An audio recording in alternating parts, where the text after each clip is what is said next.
आज बायकोची तब्येत खराब होती म्हणून मला बनवावी लागली मटर आलूची भाजी.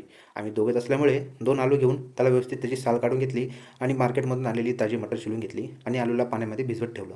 आता इकडे ग्रेव्हीसाठी मी एक कच्चा कांदा कापून घेतला होता. त्याच्यामध्ये आलं आणि लसूण टाकून त्याला व्यवस्थित पेस्ट करून घेतलं.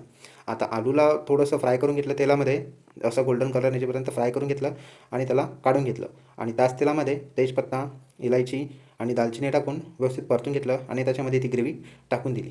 ग्रेव्ही व्यवस्थित परतून झाल्यावरती त्याच्यामध्ये लाल तिखट, हळद हे 2 गोष्टी टाकून मी त्याला अजून थोडं शिजून घेतलं आणि त्यानंतर त्यातच टमाटा शिजून घेण्यासाठी त्यामध्ये मी थोडंसं नमक टाकलं. ते व्यवस्थित परतून झाल्यावरती त्याच्यामध्ये धनिया पावडर आणि थोडंसं गरम मसाला टाकून त्याला असं तेल येईपर्यंत शिजून घेतलं. त्यानंतर त्याच्यामध्ये मी टाकली दही.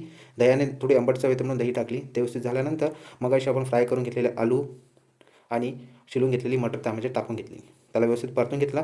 त्याचा कलर असा आला होता. मग त्यानंतर मी त्याच्यामध्ये थोडंसं मेथी टाकली. मेथी टाकून परतून घेतलं आणि त्यानंतर थोडंसं पाणी टाकलं. पाणी टाकून त्याला व्यवस्थित झाकून घेतलं आणि इकडे मी भात बनवायला ठेवला होता. तो पण माझा रेडी झाला होता. भात रेडी झाल्यानंतर कढईमध्ये थोडंसं कोथिंबीर टाकून थोडा वेळ झाकून ठेवलं. आता मला बनवायच्या होत्या चपात्या. आता मला तर कधी चपात्या बनवता आल्या नाहीत, पण मी असंच ट्राय केलं बायकोची तब्येत खराब असल्यामुळे. तर माझी ही एक चपाती अशी बनवून झाली होती. मग परतून घेतल्यानंतर चपाती काय फुगलीच नाही. बायको म्हणली, "असू द्या, मी बनवते चपात्या." मग बायकोने सर्व चपात्या बनवून घेतल्या.